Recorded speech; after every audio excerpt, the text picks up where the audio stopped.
अस्सलाम वालेकुम वरहमतुल्लाहि वबरकातुहू। मेंढर में आज एक रैली आज़ाद उम्मीदवार यानी इंजीनियर इशफाक चौधरी की आपने देखी।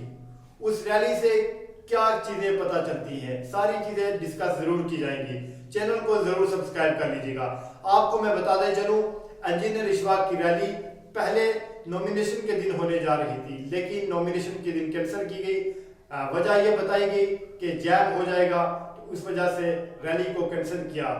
और हमें लगा था कि रैली शायद लोगों की तादाद जो है वो कम होगी, इस वजह से रैली कैंसिल हुई।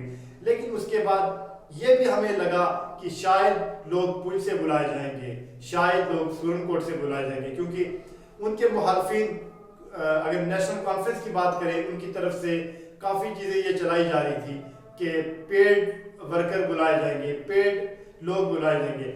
तो आज जब रैली देखकर काफ़ी चीज़ें समझ आती हैं।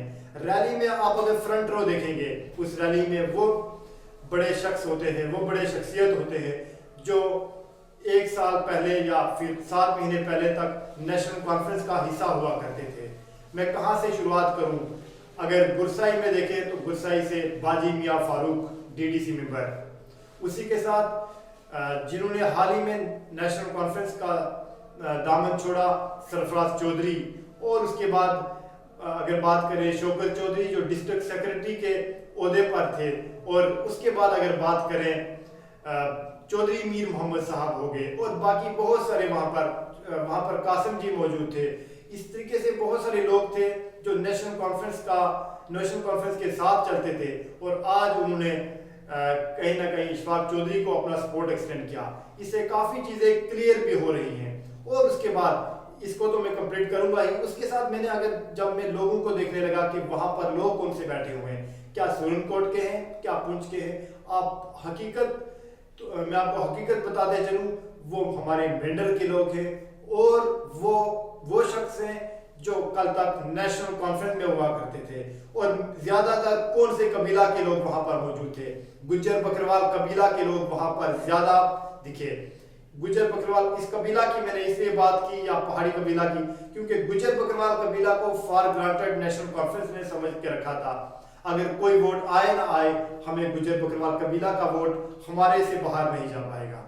क्योंकि मैंने सोचा शायद बड़े लोग वहां बैठे हैं, शौकत चौधरी जैसे लोग वहां पे बैठे हैं, शायद उनकी वजह से लोग सरवा से नहीं आए होंगे। लेकिन सरवा से बहुत तादाद में लोग आए। और इस टाइम हार्वेस्टिंग सीजन है, यानी जिसे हम अस्सू का सीजन बोलते हैं। उसके बावजूद लोगों का आना कहीं ना कहीं ये नेशनल कॉन्फ्रेंस के लिए मुसीबत भी खड़ी कर रही है। ये रैली कहीं ना कहीं नेशनल कॉन्फ्रेंस के लिए नुकसान साबित हो सकती है। इस रैली में काफ़ी चीज़ें क्लियर भी हुई।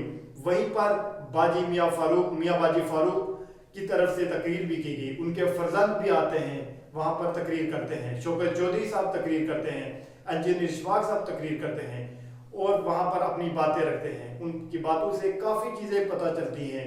लोगों को ओहदा दिया जाता है, और वो सिर्फ उनकी ज़ुबान पर ओहदा होता है, लेकिन ऑन द ग्राउंड जो पेपर पे होता है वो किसी और शख्स का नाम होता है।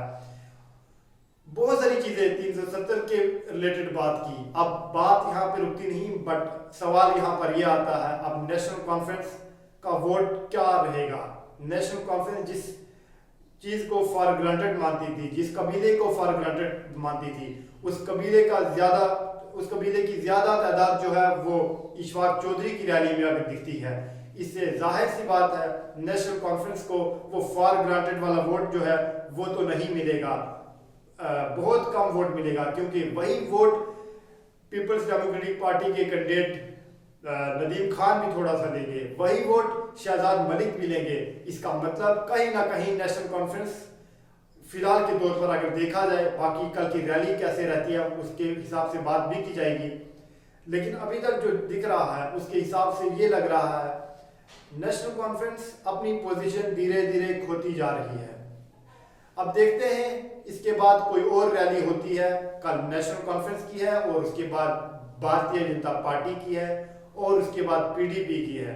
इन रैलियों से भी काफ़ी चीज़ें हमें पता चल जाती हैं कि लोगों का रुख किस तरफ है। तब तक दीजिएगा इजाज़त। अभी 3 रैलियां बड़ी होनी हैं, उसके बाद क्या होगा, क्या सिचुएशन रहती है, उसके बाद हम आपको एग्जैक्ट बता देंगे।